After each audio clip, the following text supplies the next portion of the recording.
Hello friends, 10th level പ്രിലിമിനറിയിലെ stage 3 and 4 ചോദിച്ചിട്ടുള്ള ജോഗ്രഫിയുടെ ചോദ്യങ്ങളുടെ ഒരു ഡീറ്റെയിൽഡ് എക്സ്പ്ലനേഷനും റിലേറ്റഡ് ആയിട്ടുള്ള NCERT SCERT ഫാക്റ്റുകളുമാണ് നമ്മൾ ഈ വീഡിയോയിൽ കവർ ചെയ്യാൻ പോകുന്നത്. നമ്മൾ ഇതേപോലെ ഫസ്റ്റ് ആൻഡ് സെക്കൻഡ് ക്വസ്റ്റ്യൻ പേപ്പറിൽ ഉണ്ടായിരുന്നതും കവർ ചെയ്തിട്ടുണ്ടായിരുന്നു. അപ്പോൾ ഓഗസ്റ്റ് 22-ന് എക്സാമുള്ള ആളുകൾ ഇത് മൊത്തത്തിലൊന്ന് കണ്ടാൽ നമുക്ക് ജോഗ്രഫിയിൽ നിന്ന് വരാൻ സാധ്യതയുള്ള എല്ലാ ചോദ്യങ്ങളും അതുമായിട്ട് ബന്ധപ്പെട്ട റിലേറ്റഡ് ഫാക്ട്സും കവർ ചെയ്യാൻ പറ്റുന്നതായിരിക്കും. നമുക്ക് വീഡിയോയിലോട്ട് പോകാം. ഉയർന്ന പർവ്വത ചരിവുകളിൽ കാണപ്പെടുന്ന വേനൽക്കാല പുൽമേടുകളായ ബുഗ്യാൾ ഉൾപ്പെടുന്ന ഹിമാലയൻ പർവ്വത മേഖല. ഇവിടുത്തെ ശരിയായ ഉത്തരം വരുന്നത് ഓപ്ഷൻ സി ആണ്, ഉത്തരാഖണ്ഡ് ഹിമാലയം ആണ്. SCERTയിൽ ഉത്തരാഖണ്ഡ് ഹിമാലയത്തെ പറ്റി പറയുന്ന പോർഷനിൽ ഇത് കൃത്യമായിട്ട് കൊടുത്തിട്ടുണ്ട്. അതായത് ഉത്തരാഖണ്ഡ് ഹിമാലയത്തിൻ്റെ ഉയർന്ന പർവ്വത ചെരിവുകളിൽ കാണപ്പെടുന്ന വേനൽക്കാല പുൽമേടുകളാണ് ബുഗ്യാലെന്നും ശൈത്യകാലത്ത് മഞ്ഞിനടിയിലാകുന്ന ബുഗ്യാലുകൾ പലയിടത്തും വിനോദസഞ്ചാരത്തിനായി പ്രയോജനപ്പെടുത്തുന്നുവെന്നും പറഞ്ഞിട്ടുണ്ട്. ഉദാഹരണമായിട്ട് ദയാര ബുഗ്യാൽ, ഗോർസോൺ ബുഗ്യാൽ എന്നീ 2 ഉദാഹരണങ്ങളും കൊടുത്തിട്ടുണ്ട്. ഈ ബോക്സിൽ പറഞ്ഞിരിക്കുന്നത് എന്താണെന്ന് ജസ്റ്റ് ഒന്ന് നോക്കാം. ബുഗ്യാലും ആട്ടിടയന്മാരും ഹിമാലയത്തിലെ ഏകദേശം 3000 മുതൽ 4500 മീറ്റർ ഉയരത്തിനിടയിൽ വൃക്ഷരേഖയ്ക്കും ഹിമരേഖയ്ക്കുമിടയിൽ കാണപ്പെടുന്ന പുൽമേടുകൾ ഗഡ്വാൾ മേഖലയിൽ ബുഗ്യാൽ എന്നറിയപ്പെടുന്നു. ശൈത്യകാലങ്ങളിൽ മഞ്ഞു മൂടുന്ന ബുഗ്യാലുകൾ മഞ്ഞുരുകുന്നതോടെ പച്ച പുതച്ച് പുൽമേടുകളായി മാറുന്നു. ഈ അവസരത്തിൽ താഴ്വരകളിൽ നിന്നും ആട്ടിടയന്മാർ വളർത്തുമൃഗങ്ങളുമായി ബുഗ്യാലുകളിലെത്തുന്നു. താഴെ ഒരു ടേം പറഞ്ഞിട്ടുണ്ട്. വളർത്തുമൃഗങ്ങൾക്കൊപ്പം താഴ്വരകളിലേക്കും തിരികെ പർവ്വത പുൽമേടുകളിലേക്കും ഇടയന്മാരുടെ കാലിക ദേശാടനത്തെ ട്രാൻസ് ഹ്യൂമൻസ് എന്ന് വിളിക്കുന്നു. +1 NCERTയിലും ഇത് കൃത്യമായിട്ട് പറഞ്ഞിട്ടുണ്ട്. ഉത്തരാഖണ്ഡ് ഹിമാലയം എന്ന ഹെഡിങ്ങിൻ്റെ താഴെയായിട്ട് ഇത് പറഞ്ഞിട്ടുണ്ട്. ഇവിടെ വേനൽ മാസങ്ങളിൽ ബുഗ്യാലിൽ പോകുന്ന ഭോട്ടിയ ഗോത്രവർഗ്ഗക്കാരെ പറ്റിയിട്ട് പറയുന്നുണ്ട്. ഗ്രേറ്റ് ഹിമാലയത്തിൻ്റെ താഴ്വരകളിൽ മിക്കവാറും ഭോട്ടിയ ഗോത്രവർഗ്ഗക്കാരാണ് അധിവസിക്കുന്നത്.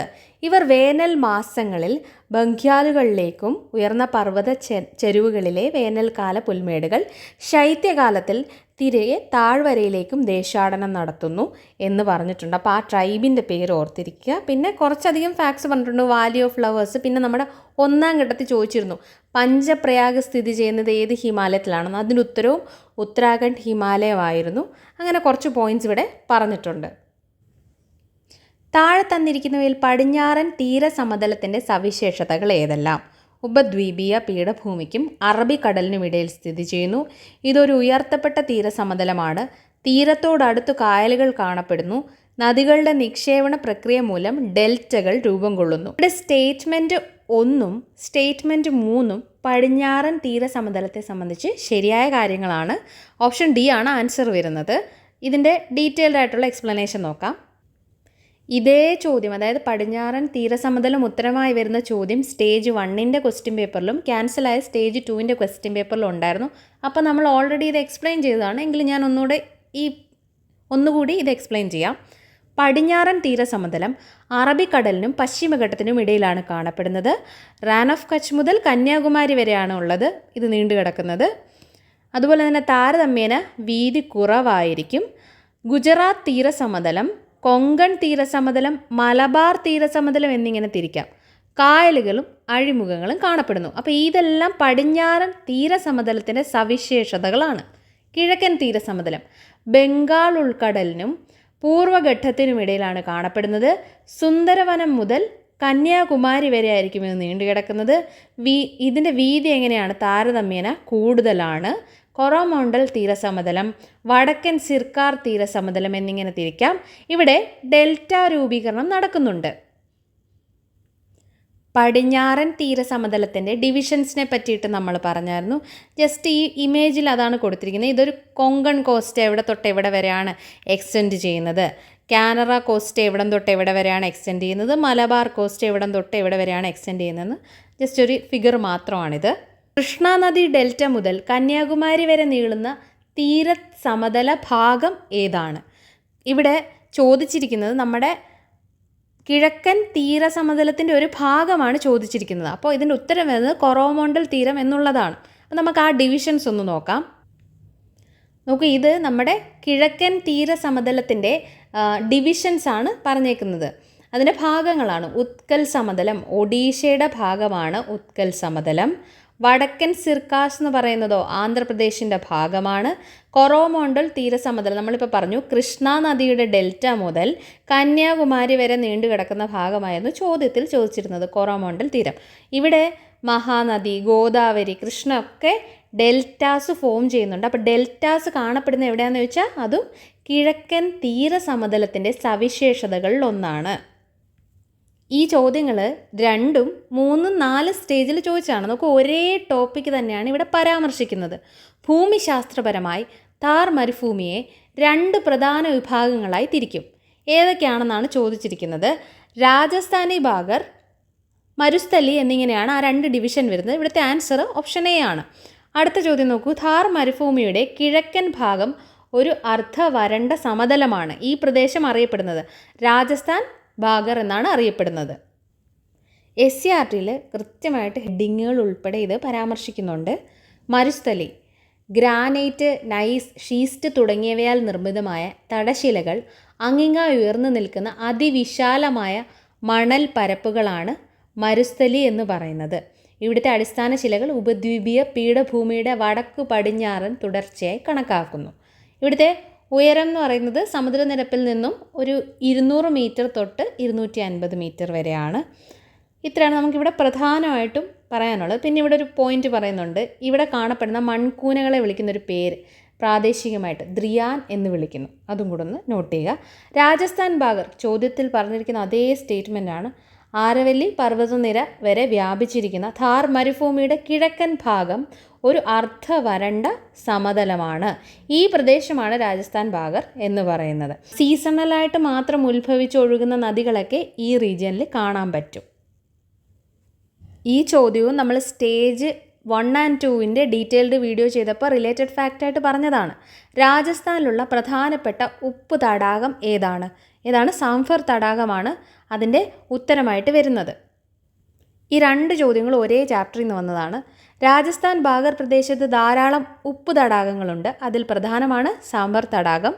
ഈ മേഖലയിലെ ഏറ്റവും വലിയ തടാകമായ സാംബർ തടാകം ജയ്പൂരിന് ഏകദേശം 65 കിലോമീറ്റർ പടിഞ്ഞാറായി സ്ഥിതി ചെയ്യുന്നു. മഴക്കാലത്ത് ഏകദേശം 225 ചതുരശ്ര കിലോമീറ്റർ വരെ വിസ്തൃതി കൈവരിക്കുന്ന ഈ തടാകം വരൾച്ച കാലത്ത് ഗണ്യമായി ചുരുങ്ങുന്നു. ദിദ്വാന, സർഗോൾ, കാത്തു എന്നിവയാണ് മറ്റു പ്രധാനപ്പെട്ട തടാകങ്ങൾ. ഈ തടാകങ്ങളെ ഉപ്പ് ഉൽപ്പാദനത്തിനായി വ്യാപകമായി പ്രയോജനപ്പെടുത്തുന്നു. ഇവിടെ പറഞ്ഞിരിക്കുന്ന ബാക്കിയുള്ള തടാകങ്ങളുടെ പേര് നോട്ട് ചെയ്യണം. ഇന്ത്യയിലെ സെൻട്രൽ റെയിൽവേ സോണിൻ്റെ ആസ്ഥാനം എവിടെയാണ്? മുംബൈ CST ആണ് ആസ്ഥാനമായിട്ട് വരുന്നത്. നമ്മുടെ NCERT സീരീസിൽ ഗതാഗതവും വാർത്താവിനിമയവും എന്ന ചാപ്റ്റർ ഞാൻ എടുത്തപ്പോൾ ആ ചാപ്റ്ററിലുണ്ടായിരുന്നൊരു ബോക്സ് ആയിരുന്നു ഇത്. അപ്പോൾ നമ്മൾ പ്രത്യേകം പറയുകയും ചെയ്തു, ഇതിലെ ഉത്തരപൂർവ്വ അതിർത്തി, അതായത് ആ റെയിൽവേ സോണിൻ്റെ ആസ്ഥാനം എവിടെയാണെന്ന് ചോദിച്ചിട്ടുണ്ടായിരുന്നു. ആദ്യഘട്ടത്തിൽ ഗുവാഹത്തി ആയിരുന്നു ആൻസർ വരുന്നത്. ഇപ്പോൾ ചോദിച്ചിട്ടുള്ള ഏതാണ്? സെൻട്രൽ റെയിൽവേ സോണിൻ്റെ ആസ്ഥാനം ഏതാണെന്നാണ് ചോദിച്ചിട്ടുള്ളത്? മുംബൈ CST ആണ്. അപ്പോൾ ഈ ടേബിൾ സ്ക്രീൻഷോട്ട് എടുത്ത് ബാക്കിയുള്ളത് ജസ്റ്റ് ഇമ്പോർട്ടൻ്റ് ആയിട്ടുള്ളത് മാത്രം ഒന്ന് നോക്കി വെച്ചേക്കുക. ദക്ഷിണ റെയിൽവേയുടെ ആസ്ഥാനം എവിടെ? ചെന്നൈയിലാണ്. ഇതുപോലുള്ള പ്രധാനപ്പെട്ട കാര്യങ്ങൾ. പശ്ചിമ റെയിൽവേയുടെ മുംബൈയിലാണ്. ഭൗമ താപോർജ്ജ നിലയമായ മണികരൻ ഏത് സംസ്ഥാനത്താണ് സ്ഥിതി ചെയ്യുന്നത്? മണികരൻ സ്ഥിതി ചെയ്യുന്നത് ഹിമാചൽ പ്രദേശിലാണ്. മുൻപേ ഉള്ള ഘട്ടത്തിൽ വാതോർജ്ജ നിലയമായ ലെമ്പയെ പറ്റിയുള്ള ചോദ്യത്തിൻ്റെ അനുബന്ധ ഫാക്ട്സായിട്ട് നമ്മളിത് ഡിസ്കസ് ചെയ്തായിരുന്നു. എന്നാൽ നമുക്ക് SCERTയിലുള്ള ഈ ടേബിൾ ഒന്ന് നോക്കാം. ചുടുനീരുറവകൾ രൂപപ്പെടുന്നത് എങ്ങനെ? മഴവെള്ളം ഭൂമിക്കടിയിലേക്ക് ഊർന്നിറങ്ങി ഭൂഗർഭജലത്തിൻ്റെ ഭാഗമാകുന്നു. പർവ്വത രൂപീകരണം പോലുള്ള ഭൗമ പ്രവർത്തനങ്ങൾ സജീവമായ ഇടങ്ങളിൽ ഭൗമോപരിതലത്തിലെ ശിലാപാളികൾ ചൂടുപിടിക്കുകയും ഈ ശിലകൾ ഭൂഗർഭജലത്തെ ചൂടാക്കുകയും ചെയ്യുന്നു.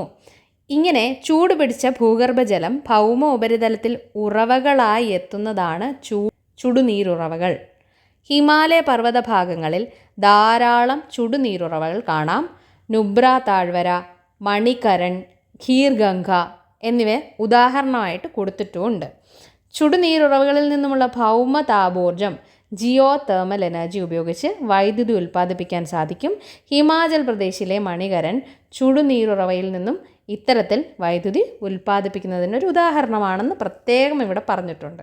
ഇന്ത്യയിലെ 4 പ്രധാന മെട്രോ നഗരങ്ങളായ ഡൽഹി, കൊൽക്കത്ത, മുംബൈ, ചെന്നൈ എന്നിവയെ തമ്മിൽ ബന്ധിപ്പിക്കുന്ന ദേശീയപാത ശൃംഖല സുവർണ ചതുഷ്കോണം അല്ലെങ്കിൽ ഗോൾഡൻ ക്വാഡ്രിലാറ്ററലാണ് ഈ ക്വസ്റ്റ്യൻ്റെ ആൻസറായിട്ട് വരുന്നത്. അടുത്ത സ്റ്റേജ് ചോദിച്ച ചോദ്യമാണ്, താഴെ തന്നിരിക്കുന്നവയിൽ നാഷണൽ ഹൈവേയുമായി ബന്ധപ്പെട്ട് ശരിയായ പ്രസ്താവനകൾ ഏതൊക്കെ? വടക്ക് തെക്ക് ഇടനാഴി ശ്രീനഗറിനെ കന്യാകുമാരിയുമായി ബന്ധിപ്പിക്കുന്നു. സുവർണ ചതുഷ്കോണം ഡൽഹി, കൊൽക്കത്ത, മുംബൈ, ചെന്നൈ എന്നീ നഗരങ്ങളെ തമ്മിൽ ബന്ധിപ്പിക്കുന്നു. കിഴക്ക് പടിഞ്ഞാറ് ഇടനാഴി സിൽച്ചാറിനെ പോർബന്ദറുമായി ബന്ധിപ്പിക്കുന്നു. ഈ പറഞ്ഞിരിക്കുന്ന പ്രസ്താവനകളെല്ലാം ശരിയാണ്. ഓപ്ഷൻ എ ആണ് ഉത്തരം വരുന്നത്. ഗതാഗതവും വാർത്താവിനിമയവും എന്ന ചാപ്റ്ററിൽ ഇതൊരു ടേബിളിൽ കൊടുത്തിട്ടുണ്ട്.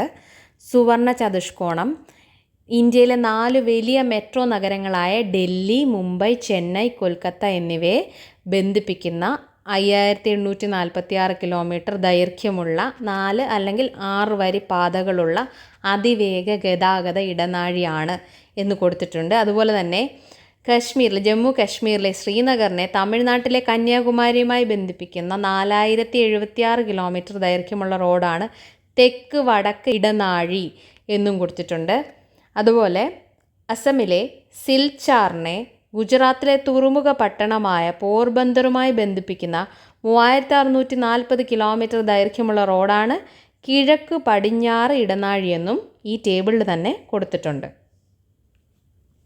കൃഷ്ണരാജസാഗർ നദീതട പദ്ധതി ഏത് നദിയിലാണ് സ്ഥിതി ചെയ്യുന്നത്? ഓപ്ഷൻ എ ആയിട്ടുള്ള കാവേരിയാണ് ശരി ഉത്തരം. SCERTയിലെ ടേബിളിൽ കൊടുത്തിട്ടുള്ള ബാക്കിയുള്ള നദീതട പദ്ധതികളും നദികളും സംസ്ഥാനവും നോക്കാം. ഹിരാക്കുഡ് മഹാനദിയിലാണ് ഒഡീഷ. തുംഗഭദ്ര നദി കൃഷ്ണ നദിയുടെ പോഷക നദി കർണാടകം. സർദാർ സരോവർ നർമ്മദ ഗുജറാത്താണ്. നമുക്ക് നമ്മുടെ ചോദ്യം ഇതായിരുന്നു, കൃഷ്ണരാജസാഗർ കാവേരിയിലാണ്, കർണാടകമാണ് വരുന്നത്. നിസാം സാഗർ ഗോദാവരി ആന്ധ്രാപ്രദേശ്. ചമ്പൽ റവൈനുകളെ പറ്റിയൊക്കെ പറയുന്നുണ്ട്. അതൊരു ബാട്ട്ലാൻഡ് ടോപ്പോഗ്രഫിക്ക് ഉദാഹരണമാണെന്നുള്ള ഒരു ടേബിളൊക്കെ കൊടുത്തിട്ടുണ്ട്. ഇപ്പോൾ നമ്മൾ പറഞ്ഞ ക്വസ്റ്റ്യനുമായിട്ട് ബന്ധപ്പെട്ട് ഈ ടേബിൾ കൃത്യമായിട്ടൊന്ന് പഠിച്ചു വയ്ക്കുക. ഉത്തരേന്ത്യൻ സമതലത്തിൽ കാണപ്പെടുന്ന പഴയ എക്കൽ നിക്ഷേപങ്ങൾ അറിയപ്പെടുന്നത് ഭംഗർ എന്നാണ് അറിയപ്പെടുന്നത്. നമ്മുടെ SCERTയിൽ ഇത് എക്സ്പ്ലെയിൻ ചെയ്തിട്ടുണ്ട്. നമുക്ക് കുറച്ച് ഡീറ്റെയിൽഡ് ആയിട്ട് നമുക്കല്ലാതെ ഓരോന്നും എടുത്തു വെച്ച് നോക്കാം. ബാബർ ശിവാലിക് കുന്നുകളുടെ അടിവാരത്തിൽ കാണപ്പെടുന്നു. കല്ലുകളും ഉരുളൻ കല്ലുകളും നിറഞ്ഞ പ്രദേശമാണ്. നദികൾ ഈ പ്രദേശത്ത് അന്തർവാഹിനികൾ അദൃശ്യമായി പോകുന്നുണ്ട്. കൃഷിക്ക് അനുയോജ്യമല്ല. അപ്പോൾ ശിവാലിക് കുന്നുകളുടെ തൊട്ടടിവാരത്ത് കാണുന്ന ഏരിയയാണ് ഈ ബാബർ എന്ന് പറയുന്നത്. പിന്നീട് ബാബറിന് ശേഷം കാണപ്പെടുന്നതാണ് ടെറായ് എന്ന് പറയുന്നത്. ബാബറിന് തെക്കായി കാണപ്പെടുന്ന ചതുപ്പു നിലമാണ്.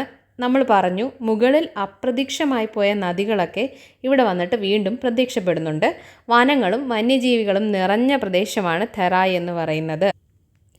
ഭംഗർ നദീതടങ്ങളിൽ നിന്ന് ഉയർന്നു വന്ന ഭാഗങ്ങളിൽ കാണപ്പെടുന്ന പഴയ എക്കൽ മണ്ണിനെയാണ് പറയുന്നത്. കാൽസ്യം നിക്ഷേപങ്ങൾ അടങ്ങുന്ന കങ്കർ കാണപ്പെടുന്നത് ഈ ഭംഗറിനകത്താണ്. താരതമ്യേന ഫലഭൂയിഷ്ഠത കുറവാണ്. ഖാദർ നദീതീരങ്ങളിൽ എല്ലാ വർഷവും വെള്ളപ്പൊക്കത്തിലൂടെ രൂപപ്പെടുന്ന പുതിയ എക്കൽ മണ്ണിനെയാണ് ഖാദർ എന്ന് പറയുന്നത്. ഇത് വളരെ ഫലഭൂയിഷ്ഠമായ മണ്ണാണ്. ഇൻറ്റൻസീവ് അഗ്രികൾച്ചറിന് അനുയോജ്യമായിട്ടുള്ള ഏരിയ ആണ്. നമ്മൾ പറഞ്ഞു ശിവാലിക് കുന്നുകളുടെ അടിവാരത്തിൽ കാണപ്പെടുന്നതാണ് ബാബർ എന്ന് പറയുന്നത്. അതിന് ശേഷം കാണുന്ന നിബിഡമായ ഒരു വനപ്രദേശം പോലെ അല്ലെങ്കിൽ ചതുപ്പ് പോലെയുള്ള ഒരുപാട് വൃക്ഷങ്ങളൊക്കെയുള്ള നമുക്ക് വന്യജീവികളെയൊക്കെ കാണാൻ പറ്റുന്ന പ്രദേശമാണ് തെറായ് എന്ന് പറയുന്നത്. അത് കഴിഞ്ഞ് ഈ പഴയ എക്കൽ നിക്ഷേപങ്ങൾ കാണപ്പെടുന്ന പണ്ട് നദി നിക്ഷേപിച്ച നിക്ഷേപങ്ങൾ കാണപ്പെടുന്ന ഏരിയയാണ് ഭംഗർ എന്ന് പറയുന്നത്. എന്നാൽ ഈ അടുത്ത് പുതിയ നിക്ഷേപങ്ങൾ ഓരോ സീസണിനനുസരിച്ചും നദി നിക്ഷേപിക്കുന്നത് കാണപ്പെടുന്ന ഏറ്റവും യങ്ങസ്റ്റ് ആയിട്ടുള്ള ഏരിയയാണ് ഖാദർ എന്ന് പറയുന്നത്. ഇതാണ് ഇതിൻ്റെ ഒരു ഡെമോൺസ്ട്രേഷൻ എന്ന് പറയുന്നത്. താഴെ തന്നിരിക്കുന്നവയിൽ അവശിഷ്ട പർവ്വതത്തിന് ഉദാഹരണമാണ്. ഇവിടെ തന്നിരിക്കുന്നതിൽ അവശിഷ്ട പർവ്വതത്തിന് ഉദാഹരണം ആരവല്ലിയാണ്. പർവ്വതങ്ങളെ പ്രധാനമായിട്ടും 4 തരത്തിൽ നമുക്ക് തരംതിരിക്കാം. അതിലൊന്നാമത്തേത് മടക്ക് പർവ്വതങ്ങളാണ്. ഭൗമഫലകങ്ങളുടെ ചലനം മൂലം ശിലകളിൽ മടക്കുകൾ രൂപപ്പെട്ടുണ്ടാകുന്നതാണ്. ഇന്ത്യയിലെ ഹിമാലയം ഇതിനൊരു ഉദാഹരണമാണ്. ആൽപ്സ് യൂറോപ്പിലെ, ആൻഡിസ് തെക്കേ അമേരിക്കയിലെ, റോക്കീസ് വടക്കേ അമേരിക്ക. ഇതെല്ലാം എന്താണ്? ഫോൾഡ് മൗണ്ടെയ്ൻസ് അല്ലെങ്കിൽ മടക്ക് പർവ്വതങ്ങളുടെ ഉദാഹരണമാണ്. ഖണ്ഡപർവ്വതങ്ങൾ അല്ലെങ്കിൽ ബ്ലോക്ക് മൗണ്ടെയ്ൻസ് ഭൗമവൽക്കത്തിലുണ്ടാകുന്ന ഭ്രംശങ്ങൾ അല്ലെങ്കിൽ ഫോൾട്ടുകൾ കാരണം ചില ഭാഗങ്ങൾ ഉയർന്നു വരികയും ചില ഭാഗങ്ങൾ താഴ്ന്നു പോവുകയും ചെയ്യും. അങ്ങനെ ഉയർന്നു വരുന്ന ഭാഗങ്ങൾ മൗണ്ടെയ്ൻസ് ആയിട്ട് മാറുന്നതിനെയാണ് ബ്ലോക്ക് മൗണ്ടെയ്ൻസ് എന്ന് പറയുന്നത്. നമ്മുടെ ഇന്ത്യയിൽ തന്നെ വിന്ധ്യ സത്പുര നിരകൾ എന്തിനുദാഹരണമാണ്? ബ്ലോക്ക് മൗണ്ടെയ്ൻസിന് ഉദാഹരണമാണ്.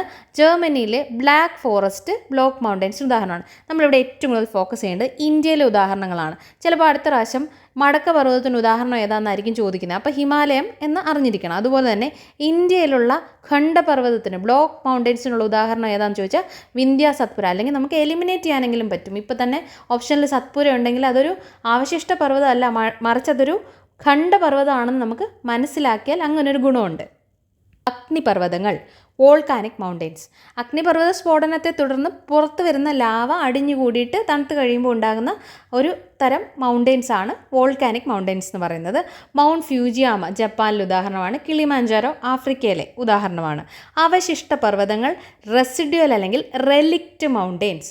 കാറ്റ്, മഴ, ഒഴുകുന്ന വെള്ളം തുടങ്ങിയ പ്രകൃതി ശക്തികളുടെ നിരന്തരമായ അപരദനം അല്ലെങ്കിൽ ഇറോഷൻ കാരണം ചുറ്റുമുള്ള ഭാഗങ്ങൾ നശിക്കുകയും കഠിനശിലകളുള്ള ഭാഗങ്ങൾ മാത്രം അവശേഷിക്കുകയും ചെയ്യുന്നതാണ്. ഉദാഹരണം ആരവല്ലി, രാജ്മഹൽ കുന്നുകൾ, കിഴക്കൻ ഘട്ടങ്ങൾ. പ്രത്യേകം നോട്ട് ചെയ്ത് വെച്ചോളൂ. ഇന്ത്യയിലെ അവശിഷ്ട പർവ്വതങ്ങളുടെ ഉദാഹരണമാണ് ആരവല്ലി, രാജ്മഹൽ കുന്നുകൾ, കിഴക്കൻ ഘട്ടങ്ങൾ. ആരവല്ലി പർവ്വതനിര ഇന്ത്യയിലെ ലോകത്തിലെ തന്നെ ഏറ്റവും പഴക്കമേറിയ അവശിഷ്ട പർവ്വതനിരയാണ് ആരവല്ലി പർവ്വതനിര. രൂപീകരണം പ്രീ കാംബ്രിയൻ കാലഘട്ടത്തിൽ ഇതൊരു മടക്ക് പർവ്വതമായിരുന്നു. എന്നാൽ ദശലക്ഷക്കണക്കിന് വർഷങ്ങളായുള്ള അപരദനം മൂലം, ഇറോഷൻ മൂലം ഇതൊരു അവശിഷ്ട പർവ്വതമായി മാറി. ആരവല്ലി എവിടെ തൊട്ട് എവിടെ വരെ എക്സ്റ്റെൻഡ് ചെയ്യുന്ന നോക്കിയാൽ ഗുജറാത്ത്, രാജസ്ഥാൻ, ഹരിയാന വഴി ഡൽഹി വരെ ഏകദേശം 670 കിലോമീറ്റർ നീളത്തിൽ ഇത് വ്യാപിച്ചു കിടക്കുന്നുണ്ട്. ഇതിൻ്റെ പ്രാധാന്യം എന്ന് പറഞ്ഞു കഴിഞ്ഞാൽ താർ ഡെസേർട്ടിൻ്റെ വടക്ക് കിഴക്കൻ താർ മരുഭൂമി വടക്ക് കിഴക്കൻ ഇന്ത്യയിലേക്ക് വ്യാപിക്കുന്നത് തടയുന്ന പ്രകൃതിദത്ത മതിലായിട്ടാണ് ആരവല്ലി പ്രവർത്തിക്കുന്നത്. ഇനി ഇതുപോലെ മുമ്പ് ചോദിച്ചിട്ടുള്ള ചോദ്യങ്ങളാണ്. ഏറ്റവും ഉയർന്ന കൊടുമുടി ഏതാണ്? ആരവല്ലിയിലെ ഏറ്റവും ഉയർന്ന കൊടുമുടി ഗുരുശിഖറാണ്. 1722 മീറ്ററാണ്. ഇത് രാജസ്ഥാനിലെ മൗണ്ട് അബു കുന്നുകളിലാണ് സ്ഥിതി ചെയ്യുന്നത്. ആരവല്ലിയെ പറ്റിയിട്ടാണ് ചോദിച്ചിട്ടുള്ളതാണ് പറയുന്നത്. ഹിൽ സ്റ്റേഷൻ രാജസ്ഥാനിലെ ഏക സുഖവാസ കേന്ദ്രമായ മൗണ്ട് അബു ആരവല്ലിയിലാണ്. ഇവിടെ പ്രധാനമായിട്ടുള്ളൊരു ജൈന ക്ഷേത്രമാണ് ദിൽവാര ക്ഷേത്രം. അപ്പോൾ ദിൽവാര ക്ഷേത്രം മൗണ്ട് അബുവിലാണുള്ളത്. അതുപോലെ തന്നെ ഗുരുശിഖർ കൊടുമുടിയെ പറ്റിയിട്ടുമാണ് നമ്മൾ പറഞ്ഞത്. ചരിത്ര പ്രസിദ്ധമായ ഹാൽഡിഗട്ടി ചുരം സ്ഥിതി ചെയ്യുന്നത് ആരവല്ലി പർവ്വതനിരയിലാണ്. ഉത്ഭവിക്കുന്ന നദി ലവണത്വം കൂടുതലുള്ളതിനാൽ ഉപ്പ് നദി എന്നറിയപ്പെടുന്ന ലൂണി നദി ഉത്ഭവിക്കുന്നത് ആരവല്ലിയിൽ നിന്നാണ്. മലബാറിലെ ആരവല്ലി കേരളത്തിലെ കണ്ണൂർ ജില്ലയിലെ പുരളിമല അറിയപ്പെടുന്നത് മലബാറിലെ ആരവല്ലി എന്നാണ്. ഇന്ത്യയിൽ ഏറ്റവും കൂടുതൽ കാണപ്പെടുന്ന വനവിഭാഗം ഏതാണ്? ഇന്ത്യയിൽ ഏറ്റവും കൂടുതൽ കാണപ്പെടുന്നത് ഉഷ്ണമേഖല ഇലപൊഴിയും കാടുകളാണ്. ഉഷ്ണമേഖല ഇലപൊഴിയും കാടുകൾ അല്ലെങ്കിൽ ട്രോപ്പിക്കൽ ഡെസീഡിയസ് ഫോറസ്റ്റുകളെ മൺസൂൺ വനങ്ങളെന്നും അറിയപ്പെടുന്നു. ഇന്ത്യയിലെ ഏറ്റവും കൂടുതൽ വിസ്തൃതിയിലുള്ള വനവിഭാഗമാണിത്. 70 സെൻറ്റിമീറ്റർ മുതൽ 200 സെൻറ്റിമീറ്റർ വരെ മഴ ലഭിക്കുന്ന പ്രദേശങ്ങളിലാണ് ഇവ കാണപ്പെടുന്നത്. ജലലഭ്യതയുടെ അടിസ്ഥാനത്തിൽ 2 രീതിയിൽ ഇവ കാണപ്പെടുന്നുണ്ട്. ഒന്ന് ആർദ്ര ഇലപൊഴിയും കാടുകൾ മോയിസ്റ്റ് ഡെസീഡിയസ്, വരണ്ട ഇലപൊഴിയും കാടുകൾ ഡ്രൈ ഡെസീഡിയസ്. അപ്പോൾ അങ്ങനെ 2 രീതിയിലും മഴയുടെയൊക്കെ അടിസ്ഥാനത്തിൽ ഇത് കാണപ്പെടുന്നുണ്ട്. വേനൽക്കാലത്ത് ജലനഷ്ടം തടയാൻ ഇവയിലെ മരങ്ങൾ 6 മുതൽ 8 ആഴ്ച വരെ ഇലകൾ പൊഴിക്കുന്നു. പ്രധാന വൃക്ഷങ്ങൾ പ്രത്യേകം നോട്ട് ചെയ്തോണം: തേക്ക്, സാൽ, ചന്ദനം, ഈട്ടി, റോസ്വുഡ്, മുള. അപ്പോൾ നമ്മുടെ ഉഷ്ണമേഖല ഇലപൊഴിയും കാടുകളിൽ കാണപ്പെടുന്ന പ്രധാനപ്പെട്ട മരങ്ങൾ അല്ലെങ്കിൽ വൃക്ഷങ്ങൾ ഏതൊക്കെയാണെന്നുള്ളത് ഒന്ന് നോട്ട് ചെയ്യുക. ഇന്ത്യയിൽ തന്നെ കാണപ്പെടുന്ന മറ്റ് വനവിഭാഗങ്ങളാണ് ഉഷ്ണമേഖല നിത്യഹരിത വനങ്ങൾ ട്രോപ്പിക്കൽ എവർഗ്രീൻ ഫോറസ്റ്റ്. 200 സെൻറ്റിമീറ്ററിൽ കൂടുതൽ മഴ ലഭിക്കുന്ന പ്രദേശങ്ങളാണ്. എബണി, മഹാഗണി പോലെയുള്ള വൃക്ഷങ്ങളൊക്കെ കാണപ്പെടുന്നത്. നമ്മുടെ പശ്ചിമഘട്ടത്തിലും വടക്ക് കിഴക്കൻ സംസ്ഥാനങ്ങളിലുമൊക്കെയാണ് പ്രധാനമായിട്ട് നമുക്ക് ട്രോപ്പിക്കൽ എവർഗ്രീൻ ഫോറസ്റ്റുകൾ കാണാൻ പറ്റുന്നത്. പർവ്വത വനങ്ങൾ അല്ലെങ്കിൽ മൊണ്ടെയിൻ ഫോറസ്റ്റ് ഹിമാലയൻ മേഖലകളിലൊക്കെയാണ് ഇത് കാണപ്പെടുന്നത്. ഇവിടെ സൂചിയിലെ കാടുകൾ, കോണിഫറസ് ഫോറസ്റ്റ് കാണാം, പൈൻ, ദേവദാരു തുടങ്ങിയ മരങ്ങളൊക്കെ കാണാം. ഉഷ്ണമേഖല മുൾക്കാടുകൾ, ടോൺ ഫോറസ്റ്റ്, 70 സെൻറ്റിമീറ്ററിൽ കുറഞ്ഞ മഴ ലഭിക്കുന്ന വരണ്ട പ്രദേശങ്ങളിലാണ് കാണപ്പെടുന്നത്. രാജസ്ഥാൻ, ഗുജറാത്ത് പോലുള്ള സംസ്ഥാനങ്ങളിൽ ചെടികൾ, അക്വേഷ്യ എന്നിവയൊക്കെയാണ് പ്രധാന സസ്യങ്ങളായിട്ട് വരുന്നത്. സമ്പൂർണ്ണമായി സൗരോർജ്ജം ഉപയോഗിച്ച് പ്രവർത്തിക്കുന്ന ലോകത്തിലെ ആദ്യത്തെ വിമാനത്താവളം ഏതാണ്? കൊച്ചി അന്താരാഷ്ട്ര വിമാനത്താവളമാണ്. ഈ ക്വസ്റ്റ്യൻ എപ്പോഴും റിപ്പീറ്റ് ചെയ്യാറുള്ളൊരു ചോദ്യമാണ്. അപ്പോൾ കൊച്ചി അന്താരാഷ്ട്ര വിമാനത്താവളം അല്ലെങ്കിൽ സിയാലിനെ പറ്റിയിട്ട് നോക്കുകയാണെന്നുണ്ടെങ്കിൽ ആദ്യത്തെ പൂർണ്ണ സൗരോർജ്ജ വിമാനത്താവളമാണ്. പൂർണ്ണമായിട്ടും സൗരോർജ്ജത്തിലാണ് പ്രവർത്തിക്കുന്നത്. 2015 ഓഗസ്റ്റ് 18 ഇത് പൂർണ്ണമായി പ്രഖ്യാപിക്കപ്പെട്ടത്. Champions of the earth award, ഹരിത ഊർജ്ജ നേട്ടത്തെ തുടർന്ന് ഐക്യരാഷ്ട്ര സംഘടനയുടെ ഏറ്റവും ഉയർന്ന പരിസ്ഥിതി പുരസ്കാരമായ champions of the earth award 2018 സിയാലിന് ലഭിക്കുകയുണ്ടായി. മറ്റു ചില ഫാക്റ്റുകൾ എന്ന് പറഞ്ഞു കഴിഞ്ഞാൽ ഇന്ത്യയിലെ ആദ്യത്തെ PPP വിമാനത്താവളം, അതായത് പബ്ലിക് പ്രൈവറ്റ് പാർട്ട്ണർഷിപ്പ് മോഡൽ, പൊതു സ്വകാര്യ പങ്കാളിത്തത്തോടെ നിർമ്മിച്ച രാജ്യത്തെ ആദ്യത്തെ വിമാനത്താവളമാണ്. 1999 പ്രവർത്തനം ആരംഭിച്ചു. ഏതാണ്? സിയാലാണ്. കൊച്ചി വിമാനത്താവളത്തിൻ്റെ രൂപീകരണത്തിന് നേതൃത്വം നൽകിയ മുൻ IAS ഉദ്യോഗസ്ഥനായിരുന്നു VJ കുര്യൻ. കേരളത്തിലെ ആദ്യത്തെ വിമാനത്താവളം ഏതാണ്? തിരുവനന്തപുരം അന്താരാഷ്ട്ര വിമാനത്താവളം. 1932 പ്രവർത്തനം ആരംഭിക്കുന്നത്. അന്താരാഷ്ട്ര പദവി കിട്ടുന്നത് 1991. കേരളത്തിലെ 4ാമത്തെ വിമാനത്താവളം ഏതാണ്? കണ്ണൂർ അന്താരാഷ്ട്ര വിമാനത്താവളം, കിയാൽ. താഴെ തന്നിരിക്കുന്നവയിൽ ഇന്ത്യൻ ഉപഭൂഖണ്ഡത്തിൽ ഉൾപ്പെടാത്ത രാജ്യം ഏത്? അഫ്ഗാനിസ്ഥാനാണ് ഇന്ത്യൻ ഉപഭൂഖണ്ഡത്തിൽ ഉൾപ്പെടാത്ത രാജ്യം. ഇന്ത്യൻ ഉപഭൂഖണ്ഡത്തിൽ ഉൾപ്പെടുന്ന രാജ്യങ്ങളുടെ എണ്ണം എന്ന് പറയുന്നത് 7 ഇന്ത്യ, പാകിസ്ഥാൻ, ബംഗ്ലാദേശ്, നേപ്പാൾ, ഭൂട്ടാൻ, ശ്രീലങ്ക, മാൽദീവ്സ് എന്നിവയാണ് ഇതിന് ഉദാഹരണങ്ങളായിട്ട് വരുന്നത്. ഇന്ത്യൻ ഉപഭൂഖണ്ഡത്തിൽ ഉൾപ്പെടാത്ത പ്രധാന അയൽ രാജ്യങ്ങളാണ് അഫ്ഗാനിസ്ഥാൻ, ചൈന, മ്യാൻമാർ എന്നിവ. സവിശേഷത എന്താണ്? വലിപ്പത്തിലും ഭൂമിശാസ്ത്രപരമായും പ്രത്യേകതകളിലും ഏകദേശം ഒരു ഭൂഖണ്ഡത്തോട് സാദൃശ്യമുള്ളതിനാൽ ആണ് ഇതിനെ ഒരു ഉപഭൂഖണ്ഡം എന്ന് വിശേഷിപ്പിക്കുന്നത്. ഭൂമിശാസ്ത്ര അതിരുകൾ. നമ്മുടെ ഈ ഇന്ത്യൻ ഉപഭൂഖണ്ഡത്തിൻ്റെ നോർത്ത് സൈഡിലായിട്ട് ഹിമാലയം വരുന്നുണ്ട്. ഇവിടെ സുലൈമാൻ ഹിന്ദുക്കുഷ് പർവ്വതനിരകൾ വരുന്നുണ്ട്. ഈ സൈഡിൽ കിഴക്കായിട്ട് പൂർവാചൽ കുന്നുകൾ വരുന്നുണ്ട്. തെക്ക് ഇന്ത്യൻ ഓഷ്യൻ വരുന്നുണ്ട് എന്നിവ. ഇതാണ് ഇതിൻ്റെ ഭൂമിശാസ്ത്ര അതിരുകൾ എന്ന് പറയുന്നത്. ഭിലായ് സ്റ്റീൽ പ്ലാന്റ് സ്ഥിതി ചെയ്യുന്ന സംസ്ഥാനം ഏതാണ്? ഛത്തീസ്ഗഡിലാണ് ഭിലായ് സ്റ്റീൽ പ്ലാന്റ് സ്ഥിതി ചെയ്യുന്നത്. ഭിലായ് സ്റ്റീൽ പ്ലാന്റ് ഛത്തീസ്ഗഡിലാണ് സ്ഥിതി ചെയ്യുന്നത്. 2ാം പഞ്ചവത്സര പദ്ധതിയിലാണ് സ്ഥാപിച്ചത്. സോവിയറ്റ് യൂണിയൻ്റെ സഹായത്തോടെ, USSRൻ്റെ സഹായത്തോടെയാണ് നിർമ്മിക്കുന്നത്. ഇന്ത്യയിലെ ആദ്യത്തെ റെയിൽ ഉൽപ്പാദന പ്ലാന്റാണിത്. ഇവിടെ ഏറ്റവും ഇമ്പോർട്ടൻ്റ് കാര്യം ഛത്തീസ്ഗഡിലാണെന്നുള്ളതും സോവിയറ്റ് യൂണിയൻ്റെ സഹായത്തോടെയാണ് നിർമ്മിച്ചതെന്നുള്ളതുമാണ്. മറ്റ് ചില സ്റ്റീൽ പ്ലാന്റുകൾ ഏതൊക്കെയാണെന്ന് നോക്കാം. CRTയിൽ തന്നെ പറഞ്ഞിട്ടുള്ള മറ്റ് ഇമ്പോർട്ടൻ്റ് ആയിട്ടുള്ള ഇരുമ്പുരുക്ക് വ്യവസായശാലകളാണ് Rourkela steel plant. Rourkela steel plant സ്ഥിതി ചെയ്യുന്നത് ഒഡീഷ സംസ്ഥാനത്തിലാണ്. ജർമ്മനിയുടെ സഹായത്തോടെയാണ് നിർമ്മിച്ചത്. ബ്രാഹ്മണി നദിക്കരയിൽ സ്ഥിതി ചെയ്യുന്നു. 2ാം പഞ്ചവത്സര പദ്ധതിയിൽ ഉൾപ്പെടുന്നു. അടുത്തത് ദുർഗാപൂർ സ്റ്റീൽ പ്ലാന്റ്. പശ്ചിമ ബംഗാളിലാണ് ഇത് സ്ഥിതി ചെയ്യുന്നത്. ബ്രിട്ടൻ, UK സഹായത്തോടെയാണ് ഇത് സ്ഥാപിച്ചത്. ദാമോദർ നദിക്കരയിലാണ് സ്ഥിതി ചെയ്യുന്നത്. ഇതും 2ാം പഞ്ചവത്സര പദ്ധതിയുടെ ഉൾപ്പെടുന്നതാണ്. അപ്പം നമ്മളിപ്പോൾ പറഞ്ഞ 3 2ാം പഞ്ചവത്സര പദ്ധതിയിൽ ഉൾപ്പെടുന്ന സ്റ്റീൽ പ്ലാന്റുകളാണ്. അതും നോട്ട് ചെയ്ത് വയ്ക്കുക. Bokaro steel plant. Bokaro steel plant Jharkhand സംസ്ഥാനത്തിലാണ് സ്ഥിതി ചെയ്യുന്നത്. സോവിയറ്റ് യൂണിയൻ്റെ സഹായത്തോടെയാണ് നിർമ്മിച്ചത്. 3ാം പഞ്ചവത്സര പദ്ധതിയിലാണ് സ്ഥാപിച്ചത്.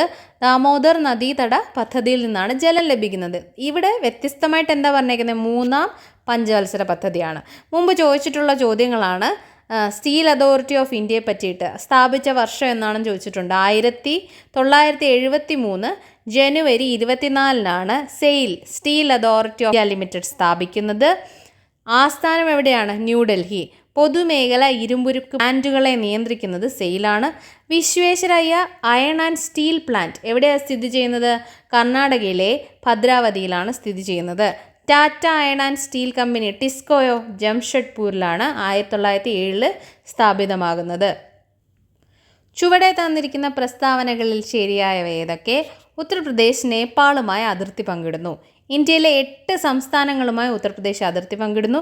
ഇന്ത്യയുടെ പഞ്ചസാര കിണ്ണം എന്ന് ഉത്തർപ്രദേശിനെ വിശേഷിപ്പിക്കുന്നു. എല്ലാം ശരിയാണ്. ഓപ്ഷൻ സി ആണ് ആൻസർ വരുന്നത്. നമുക്ക് ഈ മാപ്പിലൊന്ന് നോക്കാം. ഉത്തർപ്രദേശിൻ്റെ ലൊക്കേഷൻ എവിടെയാണ്? ഇവിടെയാണ് വരുന്നത്.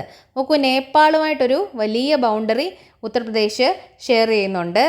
പിന്നെ ഏതൊക്കെ സംസ്ഥാനങ്ങളാണ്? ഉത്തരാഖണ്ഡ്, ഹിമാചൽ പ്രദേശ് ചെറിയ ബൗണ്ടറിയാണ്, ഹരിയാന, രാജസ്ഥാൻ, മധ്യപ്രദേശ്, ഛത്തീസ്ഗഡുമായിട്ടുമുണ്ട്, ജാർഖണ്ഡുമായിട്ടുണ്ട്, അതുപോലെ തന്നെ ബീഹാറുമായിട്ടുണ്ട്. അങ്ങനെ 8 സംസ്ഥാനങ്ങളുമായിട്ട് ഉത്തർപ്രദേശ് അതിർത്തി പങ്കിടുന്നുണ്ട്. ഉത്തർപ്രദേശിനെ ഇന്ത്യയുടെ പഞ്ചസാര കിണ്ണമെന്ന് അറിയപ്പെടുന്നു. കാരണം എന്താ? ഇന്ത്യയിൽ ഏറ്റവും കൂടുതൽ കരിമ്പ് ഉൽപ്പാദിപ്പിക്കുന്ന സംസ്ഥാനമാണ് ഉത്തർപ്രദേശ് എന്ന് പറയുന്നത്. അതുപോലെ തന്നെ ഇന്ത്യയിൽ ഏറ്റവും കൂടുതൽ ഗോതമ്പ് ഉൽപ്പാദിപ്പിക്കുന്ന സംസ്ഥാനമാണ്. പാൽ ഉൽപ്പാദനത്തിൽ മുൻപന്തിയിലുണ്ട്. ഏകദേശം 80 ലോക്സഭാ സീറ്റുകളുണ്ട്. രാജ്യസഭാ സീറ്റുകളും ഏറ്റവും കൂടുതലുള്ള സംസ്ഥാനമാണ്. ഇന്ത്യയിൽ ആദ്യമായി റേഡിയോ പരിപാടി സംരക്ഷണം ചെയ്ത വർഷം ഏതാണ്? 1923 ഗതാഗതവും വാർത്താവിനിമയവും എന്ന നമ്മൾ NCERT സീരീസിൽ എടുത്തിട്ടുള്ള ചാപ്റ്ററിൽ ഇത് കൃത്യമായിട്ട് പറയുന്നുണ്ട്. 1923 റേഡിയോ ബ്രോഡ്കാസ്റ്റിംഗ് ആദ്യമായിട്ട് ഇന്ത്യയിൽ സ്റ്റാർട്ട് ചെയ്യുന്നതെന്നും റേഡിയോ ക്ലബ് ഓഫ് ബോംബെ ആയിരുന്നു തുടങ്ങിയെന്നും പറഞ്ഞിട്ടുണ്ട്. പിന്നീട് ഇത് ഓൾ ഇന്ത്യ റേഡിയോ ആകുന്നത് എപ്പോഴാണ്? 1936 അതുപോലെ തന്നെ ആകാശവാണി ആവുന്നത് 1957 എന്നും ആ ചാപ്റ്ററിൽ തന്നെ പറയുന്നുണ്ട്. നമ്മൾ പറഞ്ഞ കാര്യങ്ങൾ തന്നെയാണ്. 1923 ജൂൺ മാസത്തിൽ ബോംബെയിലെ റേഡിയോ ക്ലബ് ഓഫ് ബോംബെ ആണ് ഇന്ത്യയിൽ ആദ്യമായി റേഡിയോ പരിപാടി സംരക്ഷണം ചെയ്യുന്നത്. ഇന്ത്യൻ ബ്രോഡ്കാസ്റ്റിംഗ് കമ്പനി 1927 സ്വകാര്യ പങ്കാളിത്തത്തോടെ ബോംബെ, കൽക്കത്ത സ്റ്റേഷനുകൾ ആരംഭിക്കുന്നു. ഇന്ത്യൻ സ്റ്റേറ്റ് ബ്രോഡ്കാസ്റ്റിംഗ് സർവീസ് സാമ്പത്തിക പ്രതിസന്ധി കാരണം 1930 ബ്രിട്ടീഷ് സർക്കാർ ഇത് ഏറ്റെടുത്ത് ISBS എന്ന് പുനർനാമകരണം ചെയ്യുന്നുണ്ട്. ഓൾ ഇന്ത്യ റേഡിയോ എന്ന നിലയിൽ വന്ന 1936 ജൂൺ 8 വരുന്നത്. ആകാശവാണിയോ? 1957 ആകാശവാണി എന്ന പേര് ഔദ്യോഗികമായി സ്വീകരിച്ചു. മൈസൂർ റേഡിയോ സ്റ്റേഷനാണ് ഈ പേര് ആദ്യം ഉപയോഗിച്ചത്. ആകാശവാണിയുടെ ആപ്തവാക്യം എന്താണ്? ബഹുജനഹിതായ ബഹുജന സുഖായ. പ്രസാർ ഭാരതി ഓൾ ഇന്ത്യ റേഡിയോയും ദൂരദർശനും ഉൾപ്പെടുന്ന സ്വയംഭരണ സ്ഥാപനമായ പ്രസാർ ഭാരതി രൂപീകരിച്ചത് 1997 നവംബർ 23 കേരളവുമായി ബന്ധപ്പെട്ട ഒരു ഇമ്പോർട്ടൻറ്റ് ഫാക്റ്റാണ്. കേരളത്തിലെ ആദ്യ റേഡിയോ സ്റ്റേഷൻ എവിടെയാണ്? തിരുവിതാംകൂർ രാജാവായിരുന്ന ശ്രീ ചിത്തിര തിരുനാൾ ബാലരാമവർമ്മയുടെ കാലത്ത് 1943 മാർച്ച് 12 തിരുവനന്തപുരത്താണ് സ്ഥാപിതമായത്. സ്റ്റേജ് 3 and 4 ചോദിച്ചിട്ടുള്ള ജോഗ്രഫി എന്നുള്ള ഓൾമോസ്റ്റ് എല്ലാ ക്വസ്റ്റ്യൻസ് ആൻഡ് റിലേറ്റഡ് ഫാക്ട്സ് ആണ് നമ്മളിവിടെ ഡിസ്കസ് ചെയ്തത്. നമ്മുടെ സ്റ്റേജ് 1 and 2 വീഡിയോയും കൂടെ കണ്ടു കഴിഞ്ഞാൽ നമുക്ക് എല്ലാ ടോപ്പിക്സും ഒരുവിധം കവർ ചെയ്ത് കിട്ടും. Thank you.